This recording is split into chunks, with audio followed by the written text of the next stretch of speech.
고린도전서 4장 6절 말씀입니다. 고린도전서 4장 6절입니다. 형제들아, 내가 너희를 위하여 이 일에 나와 아볼로를 가지고 본을 보였으니 이는 너희로 하여금 기록한 말씀 밖에 넘어가지 말라 한 것을 우리에게서 배워 서로 대적하여 교만한 마음을 먹지 말게 하려 함이라. 누가 너를 구별하였느냐? 네게 있는 것 중에 받지 아니한 것이 무엇이냐? 네가 받았은 적 어찌하여 받지 아니한 것 같이 자랑하느냐? 너희가 이미 배부르며 이미 부유하며 우리 없이 왕노릇하였도다. 우리가 너희와 함께 왕노릇하기 위하여 참으로 너희의 왕노릇하기를 원하노라. 내가 생각건대 하나님이 사도인 우리를 죽이기로 작정한 자같이 미말에 두셨으며 우리는 세계 곧 천사와 사람에게 구경거리가 되었노라. 우리는 그리스도의 연고로 미련하되 너희는 그리스도 안에서 지혜롭고 우리는 약하되 너희는 강하고 너희는 존귀하되 우리는 비천하여 바로 이 시간까지 우리가 줄이고 목마르며 헐벗고 매맞으며 정처가 없고 또 수고하여 친히 손으로 일을 하며 후욕을 당한 즉 축복하고 핍박을 당한 즉 참고 비방을 당한 즉 권면하니 우리가 지금까지 세상의 더러운 것과 만물의 찢기같이 되었도다. 13절까지 봉독했습니다. 우리는 이미 지난주에 사도 바울이 그의 사도직의 특성을 소개하는 대목을 생각했었습니다. 사도직만을 위해서 바울의 그가 하나님 앞에서 일하고 있는 부름받아 사고 있는 하나님의 종으로서의 모습을 살펴본 것이 아니라 모든 신자들이 마땅히 가져야 되는 하나의 모델로서 바울에게만이 아니라 우리 예수를 믿는 모든 신자들이 그의 봉사직을, 제사장직을 어떻게 수행하여야 할 것인가 하는 차원에서 그의 봉사직의 자세, 원리 이런 것들을 생각했었습니다. 그래 놓고 지금 6절에서 13절에 이르도록 바울이 고린도 교회의 교인들을 꾸중하고 저들이 갖고 있는 생각을 교정하려고 애쓰는 건 이겁니다. 너희들은 이렇게 생각하고 있구나. 그러나 그렇지 않고 이래야 된다 하는 두 개의 고린도 교회 교인들이 갖고 있는 봉사상, 더 근본적으로 얘기하면 신자상과 사도 바울이 생각하고 있는 신자상을 대조하고 있는 것을 만납니다. 즉, 저들은 자랑하고 있습니다. 고린도 교회 교인들은 자랑하고 바울은 스스로를 약하다고 얘기하고 있습니다. 바울이 갖고 있는 봉사상, 아니 더 보편적으로 얘기해서 신자상은 약한 것이 그 특징인데 반해서 고린도 교회 교인들은 신자상이 자랑에 있다고 보는 겁니다. 그리고 8절에 있는 말씀같이 너희가 이미 배부르며 이미 부유하며 너희가 이미 왕노릇하고 있다. 저들은 지혜롭고 강하고 명예롭고 한 경지에 가 있다고 스스로를 생각하고 있고 그것이 신자들의 마땅한 어떤 받아야 할 보상이고 경지라고 생각을 하고 사도 바울은 그렇지 않다고 생각하는 거죠. 사도 바울 스스로는 저들과 반대로 저들이 지혜 있다고 생각하는데 반해서 자기는 미련하고 저들이 강하다고 생각하는데 반해서 자기는 약하고 저들이 왕이었다라고 생각하는데 반해서 자기네는 사도 바울과 같은 생각을 갖고 있는 이쪽 바울이 생각하는 쪽의 신자상은 만물에 찢기고 온 세상에 이 미말에 두고 천사의 구경거리가 되어 있는 것으로 스스로를 평가하고 있습니다. 말하자면 8절과 10절에 나오는 것들은 너희가 이미 배부르며 이미 부유하며 왕노릇하고 있다. 10절에 있는 것 같이 너희는 그리스도 안에서 지혜롭고 너희는 강하고 너희는 존귀하다 하는 것들은 고린도 교회 교인들이 자랑하고 있는 것이고 다른 말로 얘기해서 고린도 교회 교인들이 생각하고 있는 신자상이고 신자상이 이럴진데 지금 여기 있는 것들은 그 배후에 어떤 생각이 깔려 있냐면 사도라면 마땅히 이런 것들이 더 풍성해야 된다 라는 것이 그 속에 깔려 있단 말이죠. 근데 왜 고린도 교회 교인들 안에 있는 이 분파 속에는 바울을 반대하는 파가 있단 말이에요. 바울을 반대하는 파들, 아볼로 편을 들고 게바 편을 드는 사람들이 나는 아볼로가 더 좋다, 게바가 더 좋다가 아니라 나는 바울은 사도라고 생각하지 않는다 라는 것이 그 속에 깔려 있고 왜 그러면 바울을 사도로서 생각하지 않느냐? 일반 평범한 평신도라 할지라도 지금 고린도 교회 교인들이 생각하는 것 같이 강하고 지혜롭고 존귀한데, 저 사람은 지혜로워 보이지 않고 말을 잘하지도 않고 생긴 것도 못생겼고, 사도 바울은 볼품이 없었고 어눌했던 사람으로 묘사되고 있습니다. 이건 틀림없이 아니다 라고 생각했던 것이죠. 그러니까 여기 등장하는 것들은 고린도 교회 교인들이 보는 신자상이고 마땅히 사도라면 그 이상이어야 된다라는 얘기고, 사도 바울이 얘기하는 것 9절, 내가 생각건대 하나님이 사도인 우리를 죽이기로 작정한 자 같이 미말에 두셨으며 우리는 세계고 천사와 사람에게 구경거리가 되었노라. 11절, 바로 이 시간까지 우리가 줄이고 목마르며 헐벗고 매맞으며 정처가 없고 또 수고하여 친히 손으로 일을 하며 후욕을 당하고 핍박을 당하고 비방을 당하고 세상에 더러운 것과 만물의 찢기같이 되었다.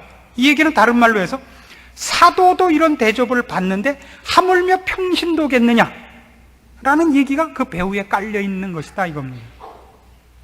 이제 분명해졌습니까? 이 서신서들의 재미는, 그것이 우리가 성경을 보면서 늘 혼동하는 것 중에 하나가, 대표적으로 구약 같은 경우는 그 안에 가장 아름다운 모범적인 얘기와 교훈적인 얘기가 들어있을 거라고 생각하지만 뜻밖에도 사실을 지적하는 것이 훨씬 많다 그랬죠. 그래서 구약의 대부분의 기록들은 역사서의 형태를 취하고 있습니다.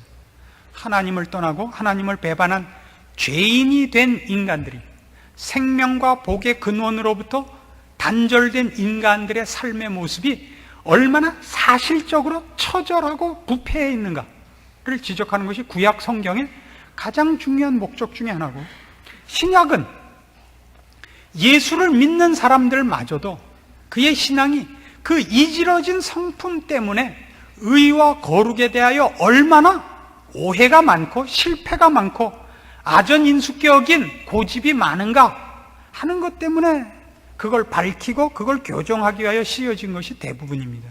그러니까 서신서 속에는 여러분들이 지난주에도 말씀드린 것이 집에 가서 이렇게 아름답게 기록할 성경들이 별로 없다니까요. 거기에 있는 것들은 대부분 어떤 사실적인 현실적인 사건 때문에 그것을 교정하고 꾸짖기 위하여 등장한 말씀들인 경우가 훨씬 많다고요. 내게 능력 주시는 자 안에서 내가 모든 것을 할 수 있느니라 같은 것도 멋있는 말씀이기 이전에 모든 사람들이 세상의 것을 갖고 힘을 삼는 데 반하여 사도 바울은 스스로가 예수 그리스도로 힘을 삼고 있다는 것으로 저들을 사실은 부끄럽게 하는 겁니다. 지금도 마찬가지예요. 너희는 배부르고 너희는 지혜롭고 너희는 강하고 너희는 존귀하냐? 그것이 신자상이냐? 그래서 나는 사도라면 나는 더 해야 된다고 너희는 나를 꼬집고 있냐? 아니다. 뒤집어 생각해야 한다. 사도인 나를 하나님이 만물의 찢기같이 하고 미말에 두고 구경거리로 삼았을진데 하물며 너희일까 보냐. 이것이 사도 바울이 하고 싶은 얘기인 것입니다. 그래서 바로 이 시점에서 우리는 이런 질문을 해야 됩니다. 신자란 무엇인가 하는 겁니다. 물론 신자란 예수를 믿는 자들이죠. 지금 제가 질문을 하려는 것은 신자란 무엇이냐가, 신자란 예수를 믿는 사람이요 영원한 약속을 소유하고 있는 자요 하는 차원에서가 아니라 신자라는 것에 대하여 어떤 기대를 갖고 있느냐 말이죠. 신자란 도대체 어떤 특권, 어떤 약속, 어떤 기대를 가져도 되는 존재냐 이거죠. 성경이 얘기하는 신자는 도대체 어떤 존재냐 말이에요. 어떤 존재냐. 그걸 지금 고린도 교회 교인들은 신자란 세상 사람들보다 지혜로운 자, 더 거룩한 자, 더 강한 자, 또 존귀한 자라고 이해를 하고 있습니다. 여러분은 어떻게 이해하고 계십니까? 신자란 이것이다 라고 할 때 뭐라고 생각합니까? 그래서 이 질문을 좀 더 정확히 하기 위해서 여러분이 이해하기 좋게, 여러분들이 불신자 보고 예수 믿자고 그럴 때는 무엇으로 저들을 유혹하겠습니까? 무엇을 보상으로 걸고 예수 믿자고 하겠습니까? 예수를 믿으면 이것만은 확실하다. 무엇이 그 내용입니까? 여러분들이야 괜히 가만히 있으면 중간은 갈 테니까 말을 할 이유가 없으니까 제가 다 하는 수밖에 없죠. 우리나라 그러니까 신자들 제1세대, 기독교 제1세대에서는 그것이 여러분 잘 아시는 최건능 목사님의 그 유명한 말같이 예수 천당이었습니다. 예수를 믿읍시다라는 권고는 무슨 기대와 무슨 약속으로 그걸 권할 수 있었느냐면 천당 간다, 죽어서 지옥 가지 않는다. 이것이 신자에 대한 어떤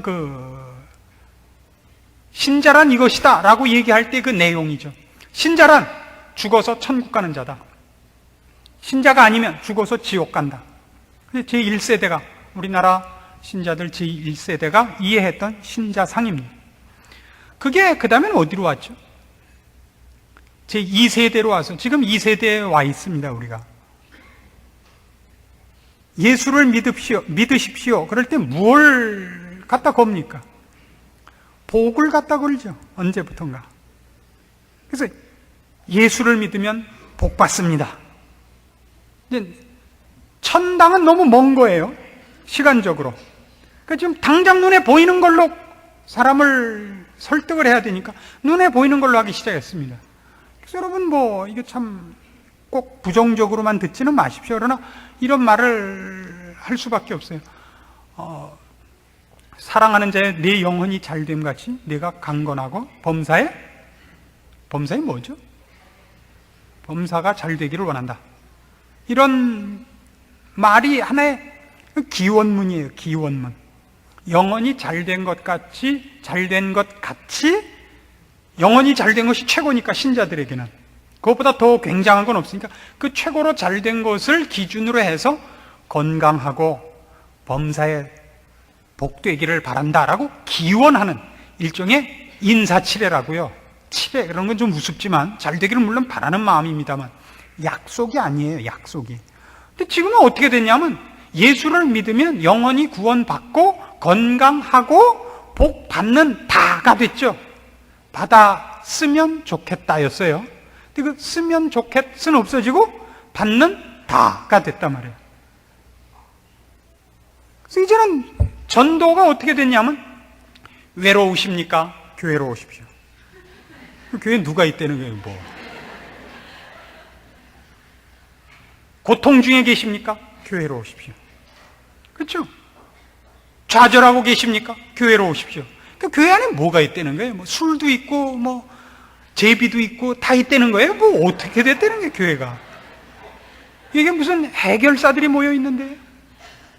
그러나 분명히 우리는 이런 기대들을 갖고 있습니다. 이런 기대들을. 고린도 교인들이 바로 그런 오해된 기대들을 갖고 있는 거예요. 신자상을. 신자라면 최소한 이런 것들은 받는 것이다라고 스스로를 오해하고 있는 것입니다. 근데 문제는 사도 바울이 그걸 완전히 180도 뒤집어 엎고 있지 않습니까? 왕노릇하고 부유하고 강하고 존귀한 모든 것을 뒤집어 엎어요. 평신도가 이 정도라면 사도라면 더 해야 된다라는 고린도 교회 교인들의 요구에 대하여 사도가 만물의 찢기요 세상 미말에 있고 천사들의 구경거리다. 그러면 너희는 뭐겠느냐? 라고 얘기를 하는 겁니다. 우린 이런 걸 사도 바울의 얘기로만 그럼 근거를 삼지 말고 예수님의 말씀으로 근거를 삼아 봅시다. 요한복음 15장으로 갑시다.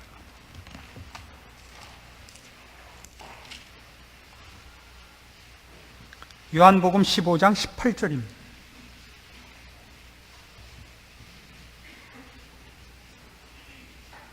세상이 너희를 미워하면 너희보다 먼저 나를 미워한 줄을 알라.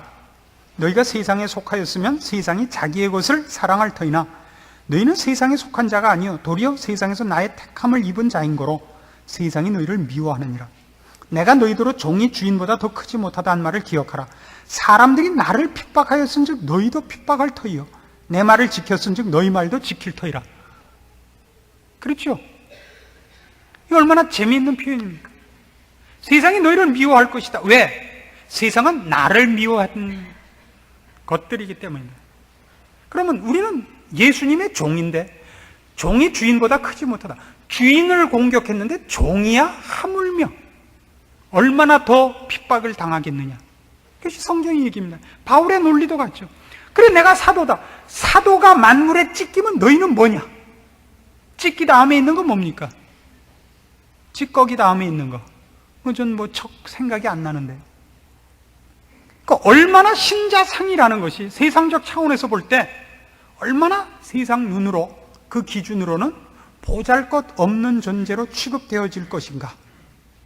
그리고 그것이 세상이 우리를 몰라서가 아니라, 물론 그것도 하나의 이유겠지만 더 큰 이유는 하나님께서 세상이 모르는 모습을, 세상이 평가하지 않는 모습과 방법을 중요하고도 보편적인 방법으로 사용하신다는 걸 알라, 이거예요. 그게 여태까지 얘기예요. 여태까지 얘기. 예를 들면 고린도전서 1장 이 얘기를 기억해 보세요. 26절.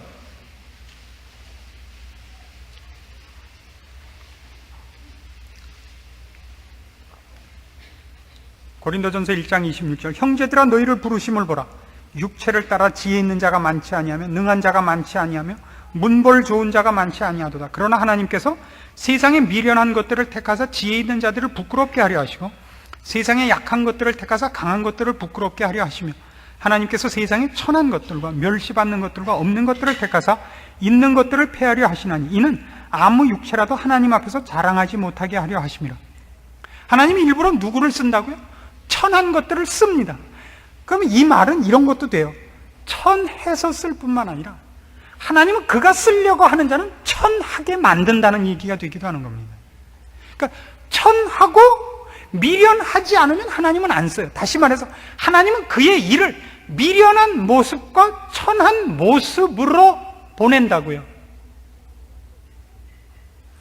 그럼 우린 끊임없이 무슨 기대를 갖고 있느냐 하면 내가 갖고 있고 내가 나눠주려는 것이 이 세상의 어떤 것과도 바꿀 수 없는 고귀한 것이요 영광된 것이기 때문에 그것을 실어 나르는 포장도 영광되고 존귀할 거라고 생각을 한다고요. 고린도 교회 교인들이 실수한 겁니다. 우리가 가진 것이 가장 영원한 것이고 가장 복된 것이고 가장 영광스러운 것이니까 그것을 심부름하는 자가 그거 가진 것 때문에 같이 빛이 날 거라고 생각을 해요. 그러니까 저는 진짜 금하고 가짜 금을 구별을 못해요. 길거리 가다 보면 그 가짜 금으로 만든 금팔찌, 금반지 같은 거, 금목걸이 같은 거 파는데 그게 더 번쩍거려요. 진짜 금보다. 진짜 금들은 좀 어떻게 자다가 깬 것 같은 빛인데 이쪽은 정신이 바짝바짝해요. 그래서 이쪽이 더 멋있어 보여요. 근데 저게 아무래도 좋은 건 아닌 모양이다라는 걸 뭘 보고 하냐 하면 이쪽 거는 번쩍번쩍 하는데 신문지 위에다가 놓고 팔고 저쪽 건 진짜들은 어디다 놓고 팔아요? 아주 좋은 데다 진열을 해놓고 벌써 그 상자곽이 달라요. 상자곽만 해도 1,000원은 더 하겠어요. 근데 이쪽은 신문지 위에 깔아놓고 하잖아요. 그러니까 저쪽에 센 모양이다 이런 생각이 들어요. 이건 우리한테 있어서는 거의 본능적인 일종의 인간의 본능적인 사고일 거예요. 근데 하나님은 어떻게 하신다는 겁니까?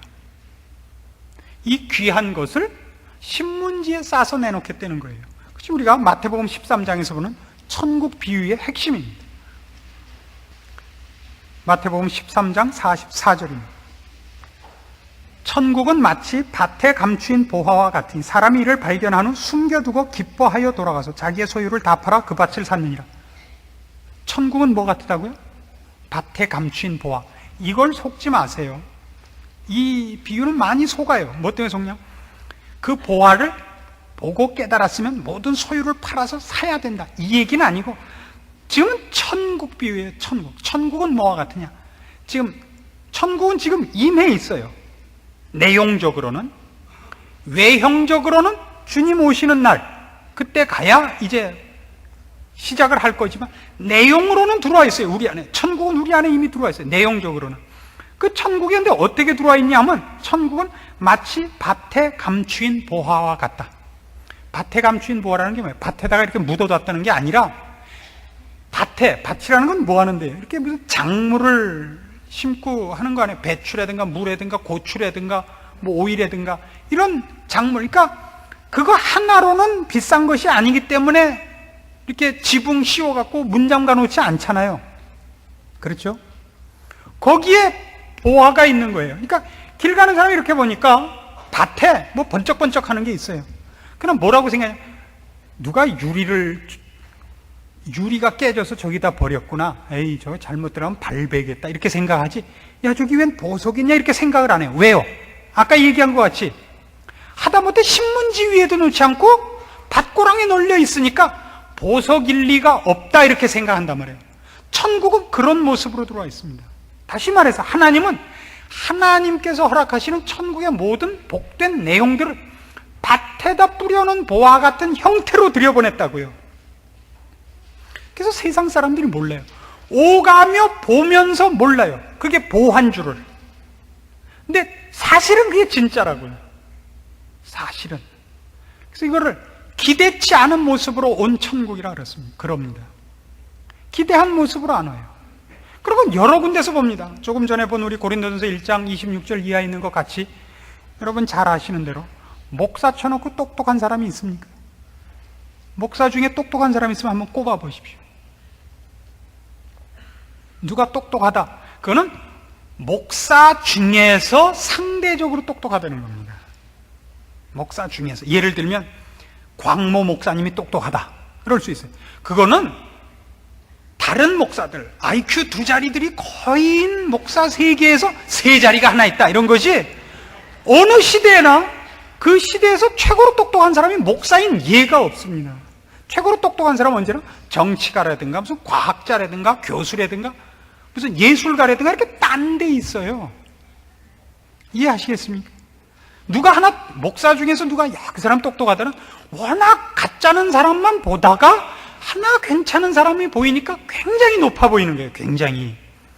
태산이라는 산이 그렇죠. 중국에 있는 태산이 그 평지에 있기 때문에 우리나라 여기 서울에 있는 남산만 한 산인데 그것만도 좀 못할 거라 그래요. 근데도 그게 태산이 높다 하되 하늘 아래 메이로다 이딴 데 등장을 하는 게 왜요? 평지 속에 요만한 동산이 하나 있으니까 높아 보이는 거예요. 그걸 예전에 화신백화점 처음 만들었을 때 시골에 있는 촌사람들이 와서 화신백화점을 보고 처음에 뭐라 그랬는지 아세요? 하늘을 찌를 듯이 높다 그랬다고요. 하늘을 찌를 듯이 높다. 그래서 그 높은 빌딩을 뭐라 그러죠? 마천루라 그러죠.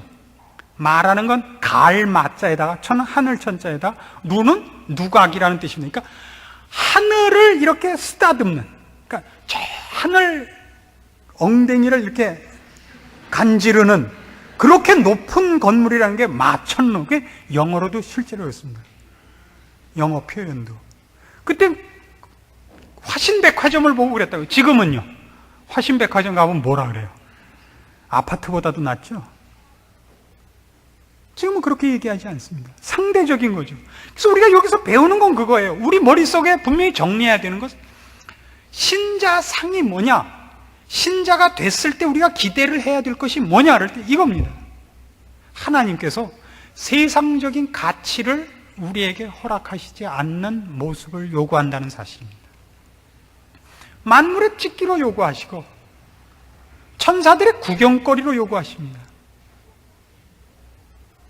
그러니까 결국 우리가 신자가 된 다음에 하나님이 요구하시는 건 뭐냐 하면, 이제 처음에 우리가 얘기했던 대로 돌아가서 신자가 되기를 상대방에게 초청할 때 무엇을 그 보상으로 제시할 수 있냐 할 때, 예수 믿으면 천당 간다, 예수 믿으면 복 받는다. 근데 요새는 예수 믿었으니 전도하자 이렇게 요새 나왔죠. 그러니까 예수를 믿으면 있는 힘을 다해서 보답하자 해서 능력이라는 것이 많이 동원되고 있습니다만, 성경은 그게 아니라 주님의 모습을 본받아라예요. 우리는 무엇을 하고 어디로 가고가 보상이 아니라 주님의 사랑을 받고 주님의 자녀가 된 것이 보상입니다. 근데 주님의 자녀로서 이제 우리는 빛이고 소금입니다. 우리 존재 자체가 이미 하나의 어떤 일을 하고 있는 거예요. 근데 그 존재가 그 존재된 것을 어떤 상황 속에서 유지해야 되느냐 하면, 이 세상이 우리가 하나님을 쫓고 있는 걸 방해하고 협박하고 공갈 놓는데 반해서 주님의 자녀된 우리의 궁극적인 목표지까지 자기를 채찍질해서 주님의 모습을 온전히 이루는 싸움을 해야 되는 것이 신자상입니다. 너무 여기서 갑자기 제가 많은 얘기를 해버렸죠. 우리가 기대하는 것은 예수를 믿었으면 천국 간다, 예수를 믿으면 복 받는다. 그것은 이제 한 걸음 그나마 발전한 게, 예수를 믿었으니 은혜를 갚자였단 말이에요. 성경이 얘기하는 건 지금 앞에 있었던 건 다 뭐냐 하면 그러면 복 받는다, 천국 간다 그렇게만 얘기해도 뭔가 세상과 다른 어떤 가치, 자랑할 거리가 나한테 있어야 됐다고요. 그래서 조금만 오해되면 세상 사람들보다 지혜가 생겼다든가 세상 사람들보다 더 강하다든가 세상 사람들보다 더 존귀해졌다는 어떤 영적으로라도 우월감을 가지는 그런 걸로 신자상을 기대를 하게 되는데 반하여 사도 바울은 그걸 완전히 뒤집어 엎어서 아니다, 신자상은 만물의 찍기가 되는 거다, 구경거리가 되는 거다 이렇게 얘기를 한단 말이에요. 그 속에 있는 게 뭐냐, 그리고 어떻게 그렇게 해야 되느냐 그러면 신자란 예수 그리스도께서 하나님의 온전하신 뜻을 시행했기 때문에 세상의 방해를 받았지만 세상의 그 오해와 질시와 방해와 죽음까지도 불사하시고 하나님의 뜻을 이루어 나가신 것 같이 모든 신자란 빛이요 소금으로서 그 존재 자체를 지킬 뿐만 아니라 그 하나님의 자녀된 신자의 존재 자체를 그리스도를 본받아 완성되는 자리까지 끊임없이 세상의 반대와 오해와 경멸을 극복하고 싸워 나가는 것으로 신자상을 세우고 기대를 걸어야 된다 이겁니다. 에베소서 4장으로 가보시죠. 13절입니다. 에베소 4장 13절 우리가 다 하나님의 아들을 믿는 것과 아는 일에 하나가 되어 온전한 사람을 이루어 그리스도의 장성한 분량이 충만한 데까지 이르리니 이는 우리가 이제부터 어린아이가 되지 아니하여 사람의 괴술과 간사한 유혹에 빠져 모든 교훈의 풍조에 밀려 요동치 않게 하려 함이라. 오직 사랑 안에서 참된 것을 하여 범사에 그에게까지 자랄지라. 그는 머리니 곧 그리스도라. 이게 신자상입니다. 그리스도를 닮아가며 온전히 그리스도와 같이 되는 겁니다. 근데 그리스도와 같이 되는 것이 결국 이 세상에서 뭐냐 그러면 영광된 나라에서는 하늘보좌 우편에 그리스도께서 지금 받으신 영광과 같은 자리에 우리가 갈 것입니다. 그러나 지금 살아생전에는 그러기 위하여 주께서 가신 길을 쫓는 겁니다. 아무든지 나를 따르려거든 자기를 부인하고 자기 십자가를 지고 나를 쫓을지니라예요. 그래서 이 세상에서는 결국 신자상, 신자에 대한 우리의 기대는 뭐여야 되냐면 빛이고 소금인데 그 빛이고 소금이 세상과 하나님 앞으로부터 어떤 보상을 받는 것이 아니라 우월해진 것이 아니라 고린도 교회 교인들이 생각한 것 같이 그것이 뭐예요? 아까 나온 것 같이 무슨 지혜롭고 강하고 존귀한 것이 아니라 오히려 온천하 만물의 찢기가 되고 미말에 두셔서 구경거리가 되는 꼬라지를 당하는 거라고요. 자기가 죽는 길을 가야 되고 남을 위하여 자기를 죽여야 되고 썩는 하늘의 미랄이 돼야 되고 70번씩 7번 용서해야 되고 오른편 뺨을 때리면 왼편 뺨을 또 들이대는 자리에 가는 것입니다. 끊임없이. 이게 신자상입니다. 그래서 정작 내 신앙이 바로 그걸 쫓고 있느냐 아니냐는 결국 무엇으로 아느냐는 그래서 다시 십자가인 거예요. 나를 따르려거든 자기 십자가를 지고 해요. 그래서 지금 우리가 본 이 고린도 전서도 몽땅 무슨 얘기로부터 출발했냐면 너희가 지혜롭다고 하고 너희가 신령하다 하고 너희가 실력 있다 그러는데 너희가 십자가를 모르지 않느냐. 십자가가 너희 지혜의 핵심이고 십자가가 너희의 모든 자랑의 기초가 아니라면 너희는 아무것도 아니다. 고린도전서 1장 18절입니다. 십자가의 도가 멸망하는 자들에게는 미련한 것이요 구원을 얻는 우리에게는 하나님의 능력이라. 기록된 바 내가 지혜 있는 자들의 지혜를 멸하고 총명한 자들의 총명을 폐하리라 하였으니 지혜 있는 자가 어디 있느냐 선비가 어디 있느냐 이 세대의 변사가 어디 있느냐. 하나님께서 이 세상의 지혜를 미련케 하신 것이 아니냐. 하나님의 지혜에 있어서는 이 세상이 자기 지혜로 하나님을 알지 못하는 거로 하나님께서 전도에 미련한 것으로 믿는 자들을 구원하시기를 기뻐하셨다. 십자가를 어떻게 이해하느냐죠. 네 지혜와 네 강함과 네 존귀함의 핵심이 십자가냐? 이렇게 묻는 겁니다. 네 자랑이 뭐냐? 고린도 교회 교인들의 자랑은 내가 잘났다는 얘기를 해야 되니까 그건 십자가가 있을 수 없습니다. 십자가의 자랑은 뭐죠? 십자가가 없었더라면 나는 큰일 날 뻔했다고. 나는 십자가 때문에 살아났다는 나는 얼마나 죄인이요 내가 얼마나 무능하며 부패한 자인가를 먼저 시인하지 않고는 십자가는 자랑이 될 수가 없는 것입니다. 거기는 자기 자랑이 없고 남을 죽이는 일을 할 수가 없습니다. 내가 십자가로 인하여 구원을 얻은 이상 어떤 사람을 만나도 그를 심판할 권리와 교만이 그에게 자리 잡을 수가 없습니다. 그렇지 않습니까? 내가 십자가가 필요했듯이 모든 사람도 십자가로 말미암아 구원 얻을 것을 우리가 믿는 것입니다. 십자가 밖에는 방법이 없었다는 걸 안다는 건 얼마나 대단한 지혜입니까? 그래서 하나님은 우리에게 끊임없이 이걸 요구하는 겁니다. 주님이 가십니다. 이 십자가 때문에 우리가 있었던 것 같이 우리가 이 세상을 살아있으면서 하나님 앞에 쓸모있는 신자가 되고 우리의 봉사직, 제사장직을 어떻게 감수할 수 있느냐? 그러면 우리가 십자가를 지는 길밖에 다른 방법이 없습니다. 주님이 가신 길을 뒤따르는 방법밖에 없습니다. 그러나 신앙생활에서는 이 일만큼 어려운 것이 없습니다. 우리 십자가를 팽개치고 누구나 큰 소리 치러 나옵니다. 십자가로 그저 무기를 삼죠. 그죠? 상대방 칼 들고 나오면 나는 십자가를 들고 나가서 싸우죠. 십자가가 더 사람 찍기가 좋아요. 곡괭이 같이 생겼으니까. 아닙니다. 십자가란 그렇지 않습니다. 사도 바울이 고린도 교회 교인들을 꾸중하는 이 꾸중의 그 적절함을 여러분 잊지 마십시오. 우리의 신앙의 힘이 무엇인가? 내가 알고 있다는 것이 무엇인가? 내가 그래도 좀 낫다라고 생각하는 것이 무엇인가를 바로 이 십자가, 그리고 사도 바울이 사도가 당한 일이 무엇이냐? 만물의 찢기가 됐다는 것이 무엇이냐? 우리가 얼마나 욕을 먹고 업신여김을 당하고 그리고 얼마나 곤고한 생활을 하고 있는지 아느냐? 그런 궁핍한 대접을 받고 있는지 아느냐? 라는 얘기가 무엇을 의미하는지를 알아야 됩니다. 하나님이 도대체 신자들을 어떻게 쓰시는가?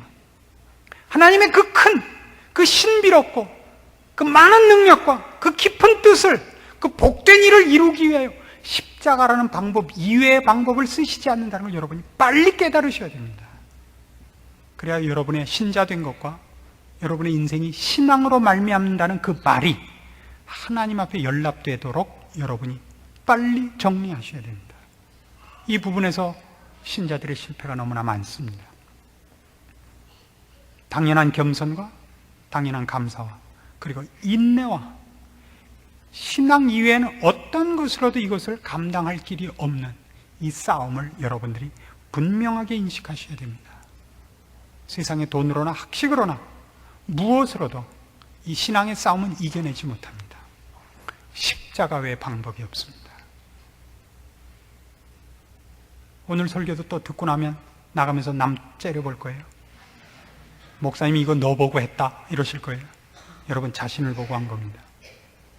남에 대한 얘기 아닙니다. 각자가 이 말씀을 근거로 해서 여러분의 신앙을 하나님 앞에 인정받으십시오. 기도하십시다. 하나님 아버지 은혜를 감사합니다. 우리를 사랑하사 독생자 예수 그리스도를 보내셨고 그를 십자가에 달아 매심으로 우리를 구원하셨나이다. 우리의 자랑은 십자가뿐입니다. 우리가 하나님의 자녀 되었은즉 이제는 그리스도를 본받아 우리의 십자가를 지게 하시고 주께서 우리를 통하여 이루어내시는 모든 일들을 우리 생애에 보게 하시옵소서. 밭에 감추인 보화와 같이 우리가 세상 사람들의 눈에 우습고 만물의 찢기 같아 보일 것입니다마는 주께서 십자가로 승리하셨듯이 우리가 그 찢기 같은 인생길을 충성되이 걸음으로 하나님께서 말할 수 없는 많은 생명들을 주 앞으로 불러내실 것을 믿습니다. 신앙의 승리와 인내가 있게 하시고 즐겨 이 길을 달려가게 하시며 그래서 더욱 신자들끼리 격려하며 위로하는 일이 넘쳐나게 하시옵소서. 예수님의 이름으로 기도합니다. 아멘.